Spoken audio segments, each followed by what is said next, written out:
TB dam crest gate 19ನೇ cut ಸಮಸ್ಯೆ ಈ ವಿಚಾರದಲ್ಲಿ ಬಿಜೆಪಿ ರಾಜಕೀಯ ಮಾಡಬಾರದು ಎಂದು ಬಿಜೆಪಿ ವಿರುದ್ಧ ಸಚಿವ ಶಿವರಾಜ್ ತಂಗಡಗಿ ವಾಗ್ದಾಳಿ ನಡೆಸಿದರು. ಕೊಪ್ಪಳದಲ್ಲಿ ಸುದ್ದಿಗಾರರೊಂದಿಗೆ ಮಾತನಾಡಿದ ಅವರು, ಅದನ್ನು ಯಾರು ನಿರ್ವಹಿಸುತ್ತಿದ್ದಾರೆ? ಮಾಜಿ ಸಿಎಂ ಹಾಗೂ ವಿರೋಧ ಪಕ್ಷದ ನಾಯಕರಿಗೆ ಗೊತ್ತು. ಮಾಜಿ ಸಿಎಂ ಬಸವರಾಜ ಬೊಮ್ಮಾಯಿಗೆ ಗೊತ್ತು. ಜಲಸಂಪನ್ಮೂಲ ಸಚಿವರಾಗಿ ಕೆಲಸ ಮಾಡಿದ್ದಾರೆ. ಸಿಎಂ ಆಗಿದ್ರು, ಅವರಿಗೆ ಅನುಭವವಿದೆ. ಇಲ್ಲಿ ರಾಜಕೀಯ ಮಾಡಬೇಡಿ. ಪ್ರತಿಯೊಬ್ಬ ರಾಜಕಾರಣಿಯೂ ಮಾಡಬಾರದು. ಅಣೆಕಟ್ಟಿನ ನಿರ್ವಹಣೆ ಯಾರ ಕೈಯಲ್ಲಿದೆ? ಸರ್ಕಾರವೇ ಕೆಲಸ ಮಾಡುತ್ತದೆ. ಇದಕ್ಕೆ ಆಡಳಿತ ಮಂಡಳಿಯ ಸಹಕಾರ ಅಗತ್ಯವಿದೆ. ಪ್ರತಿ 3 ಗಂಟೆಗೊಮ್ಮೆ ಮಾಹಿತಿ ಪಡೆಯಿರಿ ಎಂದು ಸಿಎಂ ಹೇಳಿದ್ದಾರೆ ಎಂದರು. ನೇಮಕ ಮಾಡೋದು ರಾಜ್ಯ ಸರ್ಕಾರದೊಳಗೆ ಸಂಬಂಧಪಟ್ಟದ್ದು ಏನೇನು ಮಾಡ್ಬೇಕಾಯ್ತು ನಾವು ಮಾಡ್ತಾ ಇದ್ದೀವಿ. ಇದಕ್ಕೆಲ್ಲ ಕೋಆಪರೇಷನ್ ಬೋರ್ಡಿಂದು ಬೇಕು. ಈಗ ನಾನು ನಿಮ್ಗೆ ಇಲ್ಲಿ ಬರಕ್ ಬೇಡ ಅನ್ನಂಗಲ್ಲ. ನೀವು ಬಂದ್ರಿ ನೋಡ್ರಿ, ನಾನೇನು ಹೇಳೋದು, ಸಲಹೆ ಕೊಡಿ. ಇಂಥದ್ದೊಂದು ಸಲಹೆ, ಸರ್ಕಾರಕ್ಕಿಂತ ಸಲಹೆ, ಇವೆಲ್ಲ ಎಕ್ಸ್ಪರ್ಟ್ಸು. ಮುಖ್ಯಮಂತ್ರಿಯಾಗಿ ಕೆಲಸ ಮಾಡಿ ಬಂದಂಥವ್ರು, ನೀರಾವರಿ ಮಂತ್ರಿಯಾಗಿ ಕೆಲಸ ಮಾಡಿದಂಥ ಬೊಮ್ಮೆಯವರು. ನಾನು ವೈಯಕ್ತಿಕವಾಗಿ ಬೊಮ್ಮೆಯವ್ರಿಗೆ ನನಗೆ ಒಳ್ಳೆ ಆತ್ಮೀಯ ಸಂಬಂಧಗಳು ಇರ್ಬೋದು. ಆದರೆ ಇಲ್ಲಿ ಬಂದು ರಾಜಕಾರಣ ಮಾಡಬೇಡಿ. ನೋಡಿ, ನಮಗೆ ಸಲಹೆ ಕೊಡಿ, ಸರ್ಕಾರಕ್ಕೊಂದು ಸಲಹೆ ಕೊಡಿ. ಎಲ್ಲದ್ರಿಗೂ ರಾಜಕಾರಣನ, ಪ್ರತಿಯೊಂದಕ್ಕೂ ರಾಜಕಾರಣನ. ಇದು ನಾನು ಸಹಿಸ್ಕೊಳ್ಳೋದು. ನಿನ್ನೆ ಜಗದೀಶ್ ಶೆಟ್ಟರ್ ಒಬ್ರು ಹಿರಿಯರು ನಾನು ಹೇಳಿ ಹೋಗ್ತಾರಂತ ನಾನು ಎಕ್ಸ್ಪೆಕ್ಟ್ ಮಾಡಿದೆ. ಬಿಡ್ರಿ, ಜನಾರ್ದನ್ ರೆಡ್ಡಿ ಬಗ್ಗೆ ನಾವು ಭಾಳ ತಲೆ ಕೆಟ್ಟಿಲ್ಲ. ಆತಿಗೇನು ಮಾಹಿತಿನೇ ಇಲ್ಲ, ಏನೂ ಗೊತ್ತೂ ಇಲ್ಲ. ಆತಿಗೆ ಜನಾರ್ದನ್ ರೆಡ್ಡಿ ಬರೀ ಇದೇ ಇತ್ತಂದ್ರೆ ಮಾತ್ರ ಏನೋ ಯಾವುದಾದ್ರು ಕಬ್ಬಿಣ ಅದಿರದು ಯಾವ್ದಾರ ಮೈನಿಂಗ್ ಇದ್ರೆ ಮಾತ್ರ ಅದ್ರ ಬಗ್ಗೆ ಗೊತ್ತು. ಅವ್ರಿಗೆ ಅದನ್ನು ಕೇಳೋದು.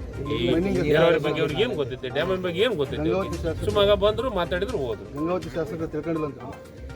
ನಾನು ಹೇಳಕತ್ತಿದ್ದು ಮತ್ತೆ ಒಳ್ಳೆ ಸಲಹೆ ಕೊಡ್ರಿ. ನೀವು ಯಾರು ಸಲಹೆ ಕೊಟ್ರೆ ನಾವು ನಮ್ಗೆ ನಮ್ಮ ಮುಖ್ಯಮಂತ್ರಿಗಳು ಹೇಳಿದ್ದಾರೆ, ದಿನ 3 ತಾಸಿಗೆ ಒಂದು ಫೋನ್ ನನ್ನ ಮುಖ್ಯಮಂತ್ರಿಗಳು ನನಗೆ ಫೋನ್ 3 hours ಒನ್ಸ್. ಮುಂಜಾನೆ ಮತ್ತೆ ಈಗ ಮಾತಾಡಿದ್ರು, ಅಧಿಕಾರಿಗಳ ಜೊತೆಗೆ ಮಾತಾಡ್ಸೋ ಅಂತ ಹೇಳ್ತಾರೆ. ಫೋನ್ ಹಚ್ಚಿ ಪ್ರತಿಯೊಂದು ಅಪ್ಡೇಟ್ ತೊಗೊಳಕತ್ತೆ. ನಾಳೆ ಬರೋದು, ನಾಳೆ ಬರ್ತೀನಿ ಅಂತ ಹೇಳಿದ್ದಾರೆ ನನಗೀಗ. ಟಿ ಪಿ ಬರುತ್ತೆ, ನಾಳೆಗೆ ಬರ್ತಾರೆ. ನಾನು ನಿಜವಾಗ್ಲೂ ಇವತ್ತು ಬೆಂಗಳೂರಿಗೆ ಹೋಗ್ಬೇಕಾಗಿತ್ತು. ಇವಾಗ ನನ್ನ ಇಲಾಖೆದು ಒಂದು ಮೀಟಿಂಗ್ ಇತ್ತು, Dasara high level committee meeting. ನಾನು ಅದಕ್ಕೆ ಮೆಂಬರು, ನನ್ನ ಇಲಾಖೆ ಇದೆ. ಅದು ನನಗೆ ಸಿ ಎಮ್ ಅವರು ಹೇಳಿದ್ರು, ನೀವು ಯಾವುದೇ ಕಾರಣಕ್ಕೂ ಇವತ್ತು ಬರೋಕ್ಕೆ ನಾಳೆನೂ ಬರೋದು, ಅದು ಮಾನಿಟರಿಂಗ್ ಸಿಸ್ಟಮ್ ಮಾಡಿರಿ ಅಂತ ನನಗೆ ಮತ್ತು ಲೋಕಸಭಾ ಸದಸ್ಯರಿಗೆ ಹೇಳಿದ್ರು, ನಿಮ್ಮೆಲ್ಲರಿಗೆ ಹೇಳಿದ್ರು. ಕೆಲಸ ಮಾಡ್ತೀನಿ. ನಾನು ಡ್ಯಾಮಿನ ವಿಚಾರದಾಗ ನನ್ನ ವಿನಂತಿ ಇದು, ನೀವು ಒಂದು ಏನೋ ಸ್ಟೇಟ್ಮೆಂಟ್ ಕೊಟ್ಟರೆ ಅದಕ್ಕೆ ಕೊಡ್ತೀವಿ. ನಮಗೇನು ಅಷ್ಟೇನು ಅದ್ರ ಬಗ್ಗೆ ನಮಗೆ ಭಾಳ ಚೆನ್ನಾಗಿ, ನಿಮಗಿಂತ ಚೆನ್ನಾಗಿ ಮಾತಾಡೋ ಶಕ್ತಿ ಭಗವಂತ ನಮಗೂ ಕೊಟ್ಟಿದ್ದಾನೆ, ಮಾತಾಡ್ತೀವಿ. ಆದರೆ ದಯಮಾಡಿ ನನ್ನ ವಿನಂತಿ, ನೀವು ಕೇಳಬೇಕು ಮಾಧ್ಯಮದವರು. ಸರ್, ಲಾಂಗ್ ಟರ್ಮ್ ಅಂದರೆ ಒಂದು ದೀರ್ಘಾವಧಿ ಕೋರ್ಸ್ ಇದು. ಈ ಲಾಂಗ್ ಟರ್ಮ್ನ ನಾವು ರಿಪೀಟರ್ ಕೋರ್ಸ್ ಅಂತಲೂ ಕರಿತೀವಿ. ನಮ್ಮ ಎಕ್ಸೆಲ್ ಅಕಾಡೆಮಿ ಸಂಸ್ಥೆಯಿಂದ ನೀಟ್ ಲಾಂಗ್ ಟರ್ಮ್ನ ಕೊಡ್ತೀವಿ ಮತ್ತು CET ಲಾಂಗ್ ಟರ್ಮ್ನ ಕೊಡ್ತೀವಿ. ಸರ್, ಮಕ್ಕಳು ಎಷ್ಟೇ ಓದಿರಲಿ, ಅವ್ರಿಗೆ ಟೈಮ್ ಮ್ಯಾನೇಜ್ಮೆಂಟ್ ಅನ್ನೋದು ಪ್ರಾಕ್ಟೀಸ್ ಮಾಡಲಿಲ್ಲ ಅಂದರೆ ಫೇಲ್ಯೂರ್ ಆಗೋದು 50% ಅಲ್ಲೇ ಫೇಲ್ಯೂರ್ ಆಗ್ತಾರೆ.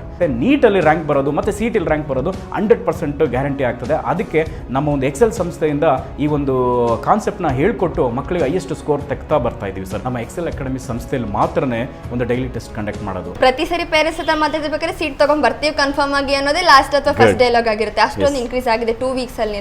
ಇವಾಗ ನಾವು ಹೆಣ್ಮಕ್ಳು ಹಾಸ್ಟೆಲ್ ಹತ್ರ ಇದ್ದೀವಿ. ಇದು ನಮ್ಮ ಹೆಣ್ಮಕ್ಳು ಹಾಸ್ಟೆಲ್. ಇದು 7 ಫ್ಲೋರ್ ಬಿಲ್ಡಿಂಗ್. ಇದರಲ್ಲೇ ಕೋಚಿಂಗು ಪ್ಲಸ್ ಹಾಸ್ಟೆಲ್ಲು ಒಂದು ಇದರಲ್ಲೇ ಇರುತ್ತೆ, ಒಂದೇ ಬಿಲ್ಡಿಂಗಲ್ಲೇ.